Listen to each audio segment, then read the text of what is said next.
Baloch liberation army ने Jafar express passenger train को hijack कर 182 लोगों को बंधक बना लिया है, जिनमें से ज्यादातर पाकिस्तानी सेना से जुड़े और पाकिस्तानी पुलिस से जुड़े लोग बताए जा रहे हैं। पाकिस्तानी सरकार के सामने चुनौती ये है कि जिस इलाके में ये ट्रेन हाईजैक हुई है वो पहाड़ी इलाका है और यहाँ किसी भी तरह का कोई ऑपरेशन चलाना इतना आसान नहीं है। दूसरी तरफ बीएलए ने साफ तौर पर कोई मिलिट्री ऑपरेशन करने पर सारे बंधकों को मार डालने की, हत्या करने की धमकी दी है। 20 सैनिकों की हत्या पहले ही की जा चुकी है। कुल मिलाकर पाकिस्तान को फिलहाल कोई रास्ता नजर नहीं आ रहा है। बड़ा सवाल यही है कि क्या पाकिस्तान सरकार बीएलए के साथ कोई डील करेगी, किसी तरह की बातचीत होगी, या फिर एयर स्ट्राइक के जरिए जो अपने बंधक हैं उन्हें छुड़ाएगी पाकिस्तान सरकार। इसी पर हम बातचीत करेंगे। एक सर्वे भी है, उस सर्वे को लेकर भी मैं आपके सामने आऊँगा। कुछ खास मेहमान भी हमारे साथ जुड़ेंगे। लेकिन जिस तरीके का इंसिडेंट, जिस तरीके की घटना आज पाकिस्तान में हुई है, उसने हैरान कर दिया है। पूरी की पूरी ट्रेन को बीएलए ने कब्जे में ले लिया और इस वक्त एक बड़ी चुनौती पाकिस्तान सरकार और पाकिस्तान सेना के सामने खड़ी है।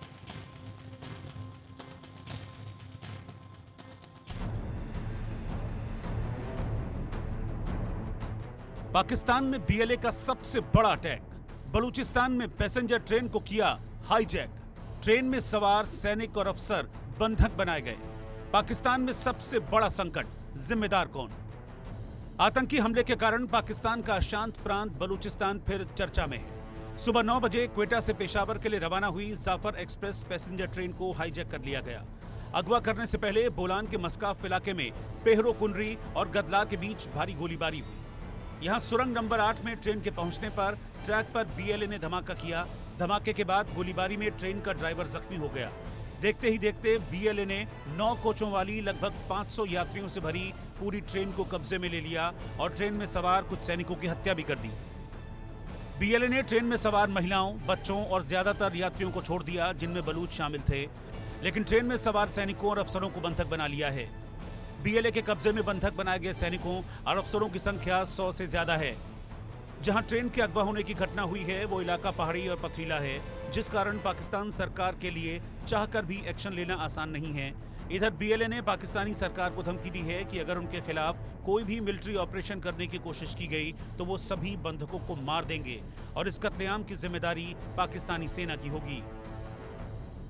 एक बयान में बीएलए ने कहा कि उसके लड़ाकों ने रेलवे ट्रैक को उड़ाकर ट्रेन पर कब्जा किया है और उसके इस ऑपरेशन का नेतृत्व बीएलए की फिदाइन यूनिट मजीद ब्रिगेड कर रही है, जिन्हें फतेह स्क्वाड, एसटीओएस और जिराब इंटेलिजेंस विंग का समर्थन हासिल है। बीएलए ने बयान जारी कर बताया कि उसने महिलाओं, बच्चों और बलूच यात्रियों को छोड़ दिया है और सिर्फ पाकिस्तानी सुरक्षा बलों को बंधक बनाया है। बंधकों में पाकिस्तानी सेना, पुलिस, एंटी टेररिज्म फोर्स और आईएसआई के एजेंट्स शामिल हैं। इस खबर से शहबाज शरीफ के हाथ पांव फूल गए हैं। पाकिस्तान के 200 के करीब सैनिकों और अफसरों की कनपटी पर इस वक्त बीएलए की बंदूकें हैं। शहबाज सरकार ने गंभीर संकट को देखते हुए इलाके में इमरजेंसी लगा दी है। साथ ही क्वेटा के सरकारी अस्पतालों में भी इमरजेंसी लागू की गई है।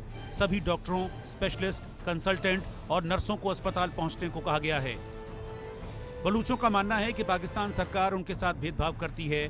प्राकृतिक संसाधन होने के बावजूद बलूचों की आर्थिक स्थिति जानबूझकर काफी खराब बनाकर रखी गई।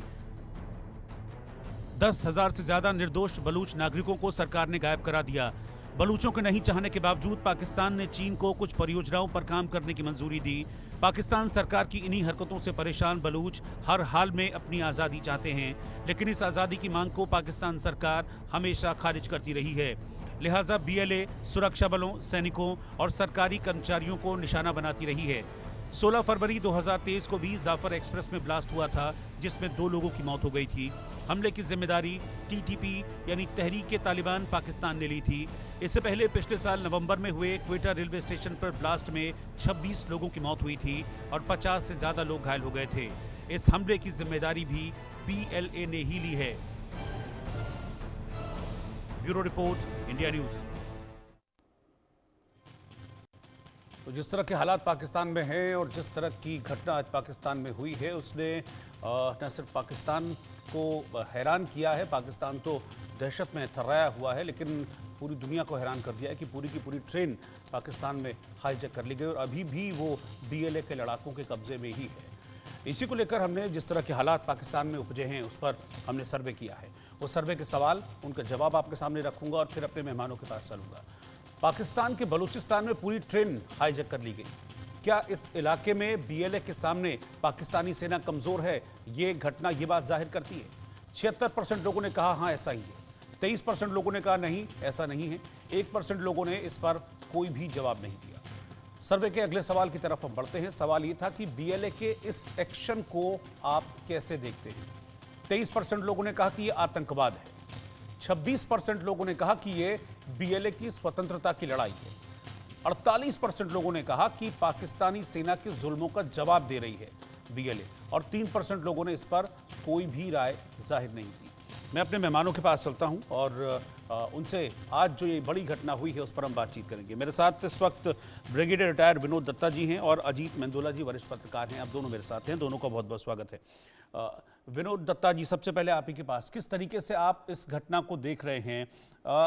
इस घटना के पीछे, इस ट्रेन को अगवा करने के पीछे क्या वजह, क्या कारण आप मानते हैं? क्या स्वतंत्रता की लड़ाई है या फिर जिस तरीके से इस इलाके के जो बलोच हैं उनको दबाया गया, कुचला गया, इस तरह की बहुत सारी न्यूज़ भी वहाँ से आती रही कि महिलाओं बच्चों के साथ भी बड़े हैवानियत वाले अत्याचार किए गए, ये उन चीज़ों का बदला ले रहे हैं अब?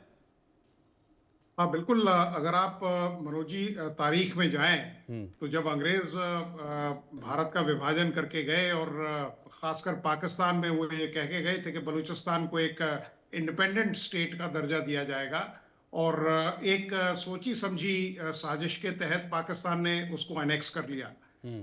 अनेक्स नहीं किया, उसको बिल्कुल सप्रेस किया गया। जिस तरह के वहाँ के जो खनिज संसाधन हैं उनको एक्सप्लॉइट किया गया, लेकिन वहाँ कोई डेवलपमेंट दर्ज नहीं किया गया।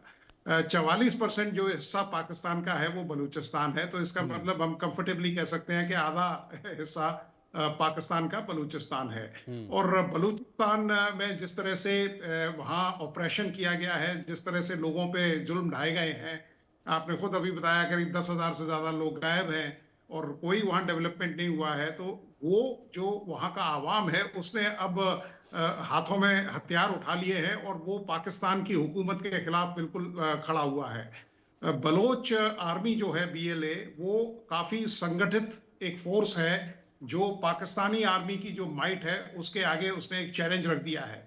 और पाकिस्तान आर्मी, क्योंकि अब देखिए 9 मई का जो वाकया हुआ था उसके बाद बिल्कुल एकदम उसकी जो शीन और शाइन है वो बिल्कुल खत्म हो गई है। 9 मई को जिस तरह से कोर कमांडर के घर को रैंसैक किया गया, GHQ पे लोगों ने धावा बोला, वो ये बताती है कि किस तरह से पाकिस्तान आर्मी एक करप्ट आर्मी, नॉन प्रोफेशनल और बिल्कुल जिसे कहते हैं कि जिसमें बिल्कुल कोई बैकबोन नहीं है, वो एक ऑर्गेनाइजेशन या महकमा बनता जा रहा है। तो इन सब चीजों को देखते हुए आज ये मतलब मुझे नहीं याद पड़ता कि बहुत ज्यादा देशों में इस तरह की कोई वारदात हुई हो जहां पूरी एक ट्रेन को ही हाईजैक कर लिया गया है, और किस मतलब इंटेलिजेंट प्लानिंग के तहत उसको किया गया है। देखिए 8वीं टनल में उसको रखा गया है। उन्हें मालूम है कि पाकिस्तानी आर्मी या उसकी जो एयरफोर्स है या एविएशन है वो वहां तक नहीं पहुंच सकती, और अगर उन्होंने कोई इस तरह की वारदात करने की कोशिश की तो वो पूरी ट्रेन को उड़ा देंगे, और उन्होंने इस बात को बिल्कुल साफ और वाज़ेह कर दिया है। तो ये बहुत दिनों से ये सोच रहे थे, और पाकिस्तान ने वहां कम से कम 2 डिविजन्स अपनी लगा रखी हैं, 2 डिविजन्स, और 2 डिविजन्स भी बलूचिस्तान को काबू नहीं कर पा रही हैं। तो ये पाकिस्तान के लिए एक बड़ा चिंता का सबब है। अजीत मेंदोला जी, ये ऐसा तो है नहीं कि अभी कुछ दिनों का ये उबाल हो, कुछ दिनों का एक गुस्सा हो, ये धीरे धीरे चीज़ें हो रही थी। बीच में बहुत ज़्यादा टकराव की खबरें आई। पिछले 2-4 महीनों में आप देखेंगे तो 2 इलाकों की सबसे ज़्यादा चर्चा होती थी, अशांत। इसमें एक खैबर पख्तूनवा की बात होती थी, दूसरा बलूचिस्तान की बात होती थी। पाकिस्तान की असेंबली में भी इस बात को लेकर आगाह किया था मौलाना फजलुर रहमान ने, लेकिन लगातार नेग्लेक्ट करना क्या इस इंसिडेंट की वजह बनी? आपको लगता है कि लोगों को नेग्लेक्ट भी किया गया और पाकिस्तानी सेना जुल्म तो कर ही रही थी वहाँ पर, लेकिन धीरे धीरे हमने देखा था कि पाकिस्तानी सेना का जोर